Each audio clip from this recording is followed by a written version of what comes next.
It's one of the best TVs we've had in the studio all year, the LG G4. But whether it's this top tier model or the C4, B4, or any of LG's TVs, we're here to help you get the best picture and most desirable picture for all of your viewing needs. Welcome back everyone, Chris Hagan here once again to help you dial in your TV settings. We'll go over everything from turning off the eco and automatic settings that hold your TV back to how to squeeze every bit of brightness out of it in both SDR and HDR.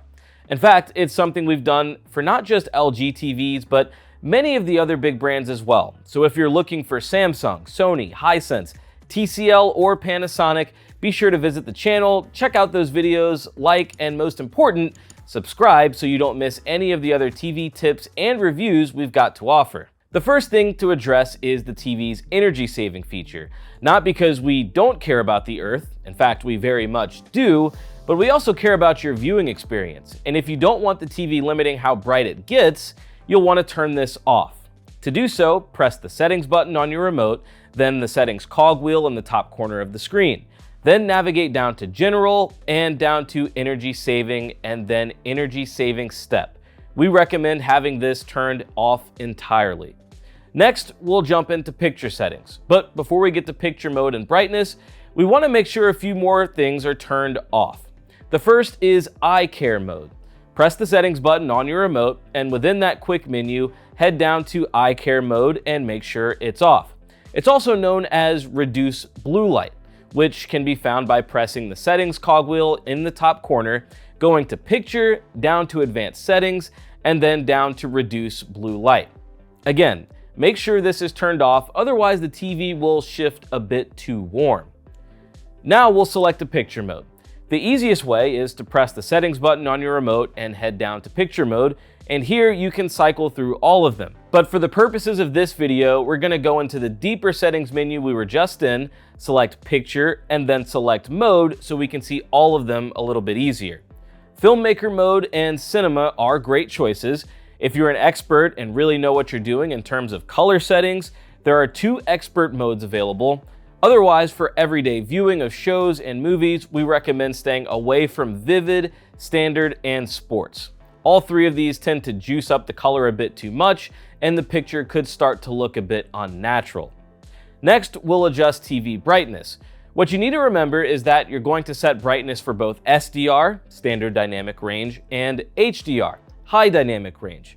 From the home screen, set the brightness for SDR content by pressing the settings button on your remote, go to OLED pixel brightness, pretty self-explanatory, and then just set your preferred brightness adjustments from there, and these settings will apply to all SDR content. For HDR, we just need to play some HDR content.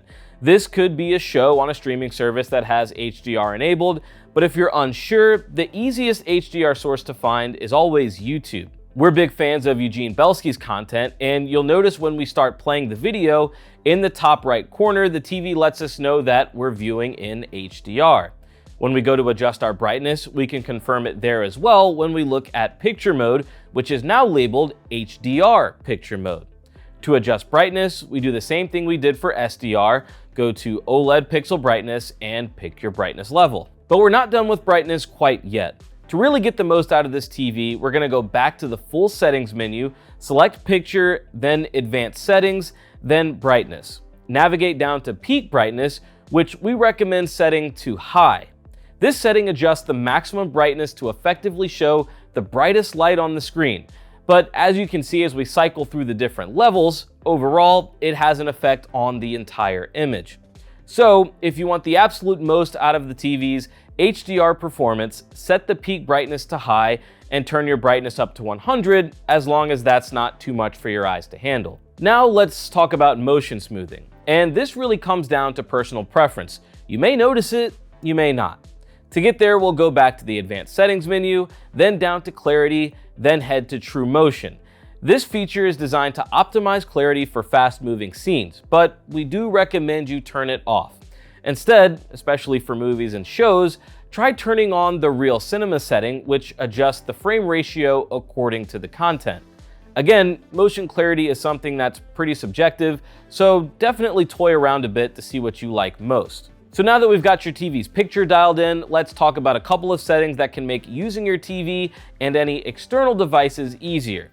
If you're adding devices like a soundbar or Blu-ray player or gaming system, you can operate them quickly and easily through your TV by turning on HDMI-CEC. To do this in your LG TV, press the settings button on your remote, then the settings cogwheel on the screen, head down to General, then to External Devices.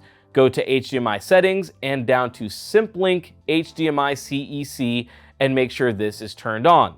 This will allow you to turn devices on and off through your TV's remote control. And there you have it. Your LG TV is running at or very near its very best for all of your viewing needs. And again, despite most modern TVs having all of these features or very similar features, they're all worded differently and it can definitely get confusing. So if you have another brand of TV in the house or have a friend or family member that could use some help, send them here because we've got a lot of resources to help get them up and going. And in general, there's a lot to learn from Caleb and our other editors that'll probably be very helpful for you. Thanks so much for watching today, and as always, thanks for supporting the channel with a like and subscribe, and we'll see you in the next video.